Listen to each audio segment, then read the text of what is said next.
ဒီဗီဒီယိုမှာတော့ကျွန်တော်တို့ profile builder 3မှာပါဝင်တဲ့နောက်ထပ် tools 5ခုကိုရှင်းပြမှာဖြစ်ပါတယ်ပထမဆုံးရှင်းပြမယ့် tool ကတော့ဗာလဲဆိုရင်ကျွန်တော် trim to face 2ပါtrim to face 2ရဲ့ concept ကိုပြောပြမယ်ဆိုရင်သူဒီကျွန်တော်တို့ profile member ကကဲလို့ပို့သွားမယ်ဆိုရင်ဖြတ်ဖို့အတွက်နဲ့လိုရင်းဆက်ဖို့အတွက်သူ့တုံးချင်းဖြစ်ပါတယ်ကဲလို့ဘောင်းစင်ကို AutoCAD လေ့လာထားရဲဆိုရင်ကျွန်တော် AutoCAD မှာလည်း trim 2ပါတယ်အဲ့ဒီ same concept ပါပဲကျွန်တော်တို့အလွယ်နည်းပြောရမယ်ဆိုရင်ဖြတ်ဖို့နဲ့ဆက်ဖို့အတွက်ဒီ trim 2ကိုသုံးကြရများပါတယ်ကဲဆိုကြပါစို့ဒီမှာရှိနေတဲ့ wall နှစ်ခုကဘာဖြစ်နေလဲဆိုရင်ကျွန်တော် intercept ဖြစ်နေပါတယ်အဲ့တော့နောက်တစ်ခုမှတ်သားစရာကဘာလဲဆိုရင်ကျွန်တော် trim to face 2ကဘယ်ချိန်မဲ့သုံးလို့ရလဲဆိုရင် profile နှစ်ခုက intercept ဖြစ်မဲ့အနေထားမှာရှိမဲ့သို့မဟုတ် intercept ဖြစ်နေတဲ့အချိန်မဲ့သူ့သုံးလို့ရပါတယ်ကဲဥမာကျွန်တော်ဒီမှာ demonstrate လုပ်ပြပါမယ်ကဲကျွန်တော်ဒီနေ့ဘာလုပ်ရမလဲဆိုရင် trim to face 2လည်းမျိုးယူလိုက်မယ် okay ယူပြချိန်ကြာရင်ကျွန်တော်ဘာလုပ်ချင်တာလဲဆိုရင်ဒီ wall ရဲ့ဒီနောက်က face ကိုကျွန်တော်ဒီမျက်နှာပြင်နဲ့လုံးဝကွက်တိလာဖြစ်ချင်တာပါအချိန်ကြာကျွန်တော်ဘာလို့ပေးရမလဲဆိုရင်ပထမဆုံးအနေနဲ့လွယ်ကူအောင်ပြောရမယ်ဆိုရင်ကျွန်တော်ဓာတ်ကိုရွေးပေးရမှာဖြစ်ပါတယ်အဲ့တော့အချိန်ကြာကျွန်တော်ဘာလို့ချင်တာလဲဆိုရင်ဒီ wall ကိုဖြတ်ထုတ်ချင်တာဒီကောင်ကိုကျွန်တော်ဓာတ်အနေနဲ့အသုံးချမှာပါဆိုအဲ့ကြောင့်ပထမဆုံးအနေနဲ့ဘာကိုရွေးပေးရမလဲဆိုရင်လွယ်ကူအောင်ပြောရမယ်ဆိုရင်ကျွန်တော်ဓာတ်ကိုရွေးပေးရမှာဖြစ်ပါတယ်အဲ့တော့ကျွန်တော်ဒီနေ့ဘာလုပ်မလဲဆိုဒီ face ကိုလမ်းပြီးတော့ click နိုင်မယ်ပထမဆုံးအနေနဲ့အဲ့တော့ mouse ကိုကြည့်မယ်ဆိုလဲသူဘာရေးထားလဲဆိုရင်1လို့ရေးထားပါတယ်ကဲကျွန်တော်ဒီနေ့ပြောသူ click နှိပ်လိုက်မယ် okay အဲ့တော့ရုပ်တဲ့သူဘာဖြစ်သွားလဲဆိုရင်2ဆိုပြီးပြနေပါပြီ2ဆိုတာကဘယ် face ကိုဒီ face နားထိလာပြီးတော့ကတ်ချင်တာလဲဆိုတော့ရွေးချယ်ပေးရမှာဖြစ်ပါတယ်အဲ့တော့ကျွန်တော်ဘာလို့ချင်တာလဲဆိုရင်ဒီ wall ကိုဒီ face နားထိလာပြီးတော့ကတ်စီချင်တာပါအဲ့ကြောင့် second အနေနဲ့သူ့ကိုကျွန်တော် select ပေးရမှာဖြစ်ပါတယ်အဲ့တော့ဒီနေ့ click နှိပ်လိုက်မယ်အဲ့တော့မြင်တဲ့အတိုင်းပါပဲအဲ့ဒီ wall ရဲ့ face ကပေါင်းဆိုဒီ face နဲ့လုံးဝကွက်တီလာပြီးတော့ထိသွားပါပြီOkay ကျွန်တော်ဒီနေ့ပြော space bar နှိပ်လိုက်မယ် one more time ပြန်ပြောပြပါမယ်အဲ့တော့ keyboard ကနေကျွန်တော်ဒီနေ့ undo လုပ်လိုက်မယ် Okay အဲ့တော့ကျွန်တော်ဒီနေ့ဘာလုပ်လိုက်မလဲဆိုရင် trim to face 2ယူလိုက်မယ်အဲ့တော့ပထမဆုံးအနေနဲ့ကျွန်တော်ဘာဖြစ်စေချင်တာလဲဆိုရင်ဒီ wall ကိုဒီ face နားထိလာချင်တာပါအဲ့ကြောင့်ဒီ face ကိုအရင် select မှတ်ပေးရမယ်ပြီးမှဒီ wall ကို second အနေနဲ့ select မှတ်ပေးရမှာဖြစ်ပါတယ်အဲ့ဆိုရင်သူဘာဖြစ်သွားလဲဆိုရင်အဲ့ဒီ wall ဒီ face တီရောက်လာပါပြီအဲ့ကဲလို့မဟုတ်ဘူးကျွန်တော်တို့ဘာလုပ်ချင်တာလဲဆိုရင်ခုနကဒီ wall ရဲ့ face ကိုကျွန်တော်တို့ဒီ face နားထိလာချင်လဲရပါတယ်Okay အဲ့တော့ one more time ကျွန်တော် space bar နေပြီး undo လုပ်လိုက်ပါမယ် Okay ဒီတစ်ခါပြန်ပြီးတော့ကျွန်တော်တို့ trim to face 2ယူမယ်this time ကျွန်တော်ဘာလုပ်မလဲဆိုရင်ဒီ wall ကိုပထမဆုံး select မှတ်ပါပဲဒါပေမဲ့ကျွန်တော်ဘာလုပ်မလဲဆိုရင်ဒီ face ကို select မှတ်ပါအဲ့တော့ click နှိပ်မယ်ပြီးမှ second အနေနဲ့သူ click နှိပ်မယ်အဲ့ဆိုရင်သူဘာဖြစ်သွားပြီလဲဆိုရင်သူကဒီ face တီရောက်လာပါပြီOkay အဲ့တော့ keyboard ကို sorry ကျွန်တော်ရဲ့ mouse ကိုကြည့်မယ်ဆိုသူဘာဖြစ်နေလဲဆိုရင် second ဆိုပြီးတော့သူကရွေးချယ်ခိုင်းနေပါတယ်အဲ့တော့သဘောပေါင်းဆိုရင်ကျွန်တော်ဒီ trim ကိုဆက်ပြီးတော့လုပ်လို့ရသေးပါတယ် Okay အဲ့ကျွန်တော်တို့ select မှတ်ပေးရမှာ second ကိုပဲ select မှတ်ပေးရမှာပါကဲဆိုကြပါစို့ကျွန်တော်ဘာလုပ်မလဲဆိုရင်ဒီ wall ရဲ့ face ကိုလည်းကျွန်တော်ဒီနေရာထိရောက်စေချင်တယ်ဆိုရင်ကျွန်တော်ဘာလုပ်လို့ရလဲဆိုရင်ဒီကောင်ကိုဆက်လို့လည်းရပါတယ်အဲ့ဒါကိုကျွန်တော် extend လို့ခေါ်ပါတယ်တော့ပြောချင်တာတော့ဘောင်းဆိုဒီ trim to ဒီ trim လည်းလုပ်လို့ရတယ် extend လည်းလုပ်လို့ရပါတယ်ကဲကျွန်တော်ဒီနေ့ click မျိုး click နှိပ်လိုက်မယ် okay အဲ့တော့မြင်တဲ့အတိုင်းပါပဲဒီကောင်ဒီ default face ဒီလည်းမျိုးကတ်သွားပါပြီ okay အဲ့တော့ဘောင်းဆိုရင်ကျွန်တော်တို့ဒီပုံစံအတိတ်ပဲမရှိပါဘူးကျွန်တော် escape တစ်ခါနှိပ်လိုက်မယ်အဲ့တော့ escape တစ်ခါနှိပ်လိုက်တဲ့သူဘာဖြစ်သွားလဲဆိုရင်1ကိုပြန်ပြော select မှတ်ခိုင်းနေပါတယ်အဲ့တော့ကျွန်တော်ဘာလုပ်ချင်တာလဲဆိုရင်ဒီ face ကို select မှတ်ချင်တယ်ပြီးမှဒီ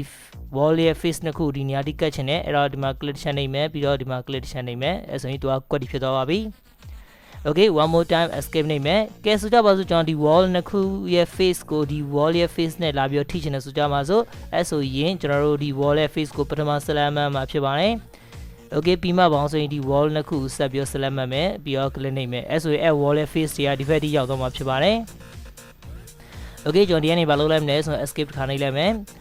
Okay အဲ့တော့ဒီ trim မှာမှတ်သားစရာရှိတာခုနကကျွန်တော်ပြောခဲ့လို့ပါပဲ wall နှစ်ခုက intercept ဖြစ်မဲ့အနေထားမှာရှိမှသို့မဟုတ်ပေါင်းဆို intercept ဖြစ်နေမှပေါင်းဆိုသူ့ကိုအလုပ်လုပ်တာဖြစ်ပါတယ်အဲ့ကဲလို့ wall နှစ်ခုက parallel ဖြစ်နေရဆိုရင်သူကအလုပ်ဖြစ်မှာမဟုတ်ပါဘူးကဲဆိုကြပါစို့ကျွန်တော်မလုပ်ချင်တာလဲဆိုရင်ဒီ wall ရဲ့အလျားကိုဒီ wall ရဲ့အလျားနဲ့တူချင်တယ်ဆိ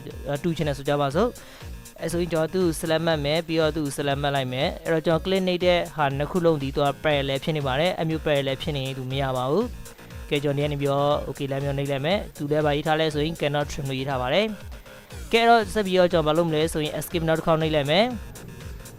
ကဲဒီတစ်ခါဘာလုပ်ချင်လဲဆိုရင်ကျွန်တော်တို့ဒီ face ကိုဒီကောင် face နဲ့တနည်းအားဖြင့်ပေါ့နော်ဟိုဟ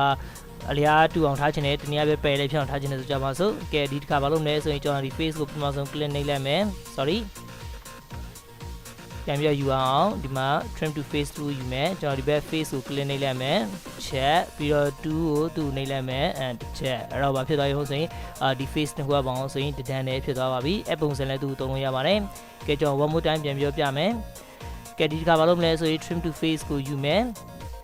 အဲ့တော့ပထမဆုံးသူ့ face ကို click နှိပ်မယ်အဲ့တော့ F face နဲ့တညီထဲမှာပဲဘယ်သူထားချင်လဲဆိုရင်ကျွန်တော်ဒီ face ကိုထားချင်တယ်အဲ့တော့ဒီကနေဘာလုပ်လိုက်မလဲဆိုရင် click နှိပ်လိုက်မယ် second အဲ့တော့ F face ဒီဘာဖြစ်လို့ဆိုဒီကောင်နဲ့တဒန်းနဲ့ဖြစ်သွားပြီ okay အဲ့တော့ကျွန်တော်ဒီ face ကိုလည်းလုပ်ချင်တယ်ဆိုရင်ဒီ face ကိုလည်းမျိုး click နှိပ်ပါတယ် click နှိပ်နေပါတယ် okay အဲ့တော့ F face ဒီအားလုံးကဘာဖြစ်လို့ဆိုရင်တဒန်းနဲ့ဖြစ်သွားပါပြီအဲ့တော့ဒီ trim 2ဖြစ်ပါတယ်အဲ့တော့ trim 2ဒီ trim လည်းလုပ်လို့ရတယ်နောက်တစ်ခုဘာလဲလုပ်လို့ရလဲဆိုရင်ကျွန်တော် extend လည်းလုပ်လို့ရပါတယ်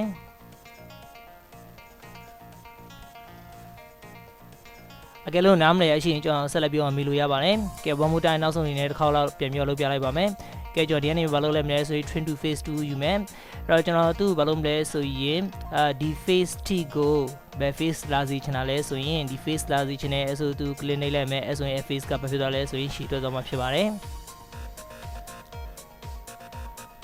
နောက်တစ်ခုကတော့ဗာလဲဆိုရင်ကျွန်တော်တို့ဒီနောက်က face ပေါ့နော်ဒီ face လေးကိုတနည်းအားဖြင့်ဒီ face လေးနဲ့တဒန်းနဲ့ဖြစ်စီချင်တယ်ဆိုရင်ကျွန်တော်ဘာလုပ်မလဲဆိုရင်ပထမဆုံးအနေနဲ့ဒီ face ကို select မှတ်ပေးမယ် sorry တော့ escape ထားနေပေးရမှာဖြစ်ပါတယ် okay အဲ့တော့1အနေနဲ့ကျွန်တော်ဘယ်သူ select မှတ်ပေးရမလဲဆိုရင်ဒီ face ကို select မှတ်ပေးရမှာဖြစ်ပါတယ်ပြီးတော့ဘောင်းဆိုရင်ကျွန်တော်ဒီဘက် face ကိုလည်းမျိုး click နှိပ်မယ် okay အဲ့တော့မြင်နေတယ်ပါပဲအဲ့တော့ second face ဒီ face နဲ့လုံးဝတဒန်းနဲ့ဖြစ်သွားပါပြီအဲ့တော့ one more time skate count နေရအောင်ကဲဒီ face နဲ့တန်းတန်းဖြစ်စီချင်ရင်ဒီ face ကို click နှိပ်မယ်ပြီးတော့ second အနေနဲ့သူ့လည်းမျိုး click နှိပ်မယ်အဲဆိုရင်အဲ့ဒီ face နဲ့ဒီ face ကတန်းတန်းနဲ့ဖြစ်သွားမှာပြီ okay skate ခါနေကြည့်အောင် one more time ဒီ face နဲ့ညီချင်တယ်ဆိုရင် face ကိုပထမဆုံး select မှတ်မယ်ပြီးမှဒီ face ကို select ထပ်ပြီးတော့မှတ်မယ်အဲဆိုရင်ဘာဖြစ်သွားလဲမလဲဆိုရင် face နဲ့ဒီ face ကတန်းတန်းနဲ့ဖြစ်သွားမှာဖြစ်ပါတယ်okay နောက်တစ်ခါဘောင်းဆိုရင် extend လုပ်ချင်လဲရတယ်အဲ့တော့ဒီ face ကို click နှိပ်မယ်အကယ်လို့ဘောင်းဆိုရင်ဒီနေရန်ရဲ့မျက်နှာပြင်ကို click နှိပ်မယ်ဆိုရင်ဒီရဲ့နေရန်မျက်နှာပြင်ဒီအကောင်ကိုတွားပြီးတော့ထီတော့မှာဖြစ်ပါတယ်အဲ့တော့ click နှိပ်မယ် okay sorry ကျွန်တော် click နှိပ်တာလွယ်တော့လို့ပါtrim to face အဲ့ဒီ face ကို click နှိပ်မယ်ပြီးမှဘောင်းဆိုရင်ကျွန်တော်တို့ဒီ face ကိုလည်းမျိုး click နှိပ်မယ် okay အဲ့တော့ face က sound နေလို့သူကလုပ်လို့မရလို့ပြောပါတယ်anyway ကိစ္စမရှိပါဘူးအဲ့တော့တခြားတစ်ခုစမ်းကြည့်ရပါတော့trim to face ကိုပြန်ယူမယ်အဲ့တော့သူဒီ face ကို click နှိပ်မယ်1အနေနဲ့ပြီးတော့ကျွန်တော်တို့ဒီ face ကိုလည်း click နှိပ်မယ်အဲ့တော့ဘာဖြစ်အောင်ဆိုသူကရှည်သွားပါပြီအဲ့တော့ဆက်လက်ပြီးတော့ကျွန်တော်တို့ဒီမှာ second 2ဖြစ်တဲ့ဘောင်းဆိုရင် extend or split profile မှာပါလို့ရှင်းပြမှာဖြစ်ပါတယ်အဲ့တော့ဒီကောင်ဒီ profile တွေကိုကျွန်တော်တို့ extend သုံးဖို့ဘောင်းဆိုသူက split လုပ်ပေးတာပါ extend ဒီဆွဲဆန်တာ split ဒီပိုင်းပြတာကိုပြောတာပါကဲအဲ့တော့ဆိုကြပါစို့ကျွန်တော်ဘာလုပ်မလဲဆိုရင်ဒီနံပါတ်အပေါက်လေးတစ်ပေါက်ဖောက်ချင်တယ်ဆိုကြပါစို့အဲ့ဆိုရင်ကျွန်တော်ဘယ်လိုလုပ်ရမလဲဆိုရင်ကျွန်တော်ဒီနေ့ဘာလုပ်လိုက်မလဲဆိုရင် extend or split 2ယူလိုက်မယ်ယူပြီးချိန်ကြာရင်mouse ကိုကျွန်တော်ဒီဘက် face မှာရွှေ့မယ်ဆိုကြပါစို့ဒီမို့ပေါင်းဆိုဒီ member ပေါ်လမ်းပြီးရွှေ့မယ်အဲ့တော့အမျိုးရွှေ့ပြီးတော့ click နေချိန်ကြာရင်တတိထားပါသူဒီ mouse နဲ့နီးတဲ့ cross section ပဲ effect ဖြစ်မှာပါကဲဆိုကြပါစို့ကျွန်တော်ဒီမှာဒီပေါ်လမ်းပြီး click နေလိုက်မယ်နှိပ်ပြီးတော့ mouse ကိုရွှေ့ချိန်ကြာရင်ဒီဘက် cross section က live ပါလာတာပါကဲ one more time ကျွန်တော် escape နှိပ်လိုက်မယ်တို့မဟုတ်ဒီဘက်မှာတိုးပြီး click နေကြည့်အောင် okay ဒီဘက်မှာတိုးပြီး click နေတော့ဒီဘက် cross section ကသူကရွေ့ရှာနေပါပြီအကလို့ mouse ကိုကျွန်တော်ရွှေ့ပြီးတော့ဒီဘက်မှာထပ်ပြီး click နှိပ်လိုက်မယ်ဆိုရင်သူဒီဘာဖြစ်သွားမလဲဆိုရင် split ဖြစ်သွားမှာပါ okay ကဲလို့ဘောင်းဆိုရင်ကျွန်တော်ဒီဘက်မှာ click နှိပ်တယ်နှိပ်ပြီးရွှေ့မယ်ဆိုရင်ဒီဘက်ကနေပြီးတော့သူက split ဖြစ်သွားမှာပါအမျိုးလိုတဲ့ချိန်ကြာရင်ကျွန်တော်ဗာလဲလုပ်လို့ရလဲဆိုရင် distance နေလဲလမ်းမျိုးထည့်လို့ရပါတယ်ကဲဆိုကြပါစို့ကျွန်တော်ဒီဘက်တိုးပြီးတော့ click နှိပ်မယ်ဒီ wall ပေါ်နေပြင်းအချိန် mouse ကိုပဲရွှေ့မယ်ရွှေ့ပြီးအချိန်ကြာရင်ကျွန်တော်လိုအပ်တဲ့ distance နဲ့လမ်းမျိုးရိုက်လို့ရပါတယ်ကဲဆိုကြပါစို့ဒီကနေကျွန်တော်7 feet လောက်ရိုက်လိုက်မယ်7 feet enter အဲ့တော့ဘောင်းဆိုရင်ဒီကနေပြီး7 feet အတွင်းမှာသူကဖြတ်ပလိုက်ပါပြီအကယ်လို့ဒီဘက်မှာ click နှိပ်မယ်ဆိုရင်အဲ့ cross section ဒီဘက်ကနေစပြီးဖြတ်မှာပါအဲ့တော့ဒီမှာ click နှိပ်မယ် mouse ကိုဒီဘက်ရွှေ့ပြီးတော့ကဲဆိုကြပါစို့10 feet နှိပ်မယ်ဆိုကြပါစို့အဲ့ဆိုသူက10 feet အတွင်းသူကဖြတ်ပေးလိုက်ပါပြီအဲ့တော့ဒီ extendable split 2ကဘယ်ချိန်မှအသုံးဝင်တာလဲဆိုရင်ကျွန်တော်တို့က profile member တွေကလေလို့ open loop ဖြစ်နေပဲအသုံးဝင်တာပါ close ဖြစ်နေရင်အသုံးမဝင်ပါဘူးကဲတော့ဘာလို့ဆိုလဲဆိုကျွန်တော်ပြပါမယ်ကျွန်တော်ဒီမှာbuild icon လေးနှိပ်မယ်ပြန်ပြီးတော့ wall လေးဆွဲလိုက်ပါမယ် okay အဲ့တော့ဒီမှာ one view time ဒီမှာ click နှိပ်မယ်ပြီးတော့ another click နှိပ်ပြီးတော့ close နှိပ်လိုက်မယ် okay close နှိပ်ပြီးအချိန်ကြာကျွန်တော်ဒီကနေပြီးဘာလုပ်မလဲဆို extend split 2လမ်းမျိုးယူမယ်ယူပြီးတော့ဒီပုံမှာလမ်းမျိုး click နှိပ်မယ်ဆိုကြပါစို့သူဒီဘာမှ effect ဖြစ်မှာမဟုတ်ပါဘူးအဲ့တော့ဒီ extendable split 2ဒီဘယ်ချိန်မှ effect ဖြစ်တာလဲဆိုရင်ဒီပုံစံဟိုဘက်ဒီဘက်အစွန်းနေရှိနေတဲ့အချိန်ပဲ effect ဖြစ်တာပါ အဲ့အမျိုးအစွန်းနေရှိတဲ့အချိန်ကျရင်လည်း view site ပါအဲ့ကလို့ mouse ကညာဘက်အစွန်းတိုးပြီး click နေတယ်ဆိုရင်ညာဘက်အစွန်းပဲ effect ဖြစ်မယ်ဘယ်ဘက်တိုးပြီး click နေတယ်ဆိုရင်ဘယ်ဘက်အစွန်းပဲ effect ဖြစ်မှာပါဒီပုံစံလေးပါဒီဘက်တိုးပြီး click နေတယ်ဆိုရင်ဒီဘက်ကနေပြီး cross section ကတိုးသွားမယ်ဒီဘက်ကို click နေတယ်ဆိုရင် mouse ကိုရွှေ့မယ်အဲ့ဆိုဒီဘက် cross section ပါဖြစ်သွားမယ်ဆိုရင် split ဖြစ်သွားမှာပါ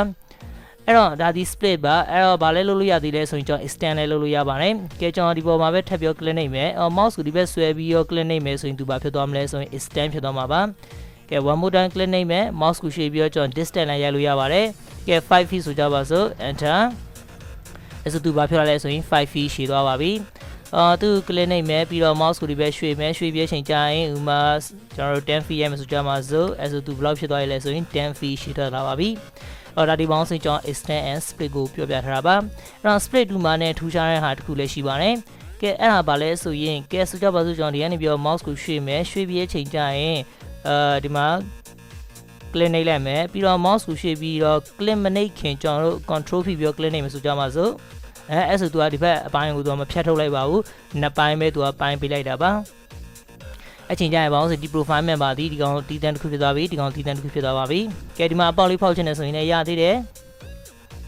ကျွန်တော်ဒီကနေပြောဘာလို့မလဲဆိုရင် extend on split 2ယူမယ်ယူရဲ့အချိန်ကြရင်ဒီဘက်ကို click နှိပ်မယ် mouse ကိုရွှေ့ဒီတစ်ခါ control ဖိတော့ပါဘူးဘာကြောင့်ဆိုရင်ကျွန်တော်တို့ဒီဘက်အပိုင်းဖြတ်ထုတ်မှာဆိုလို့ပါ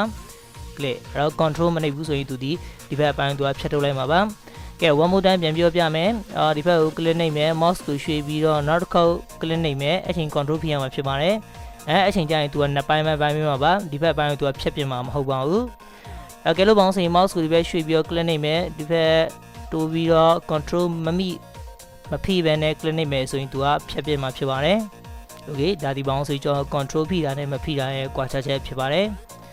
ဒါဒီပေါင်းဆို extend and split ကိုပြောပြရခြင်းဖြစ်ပါတယ်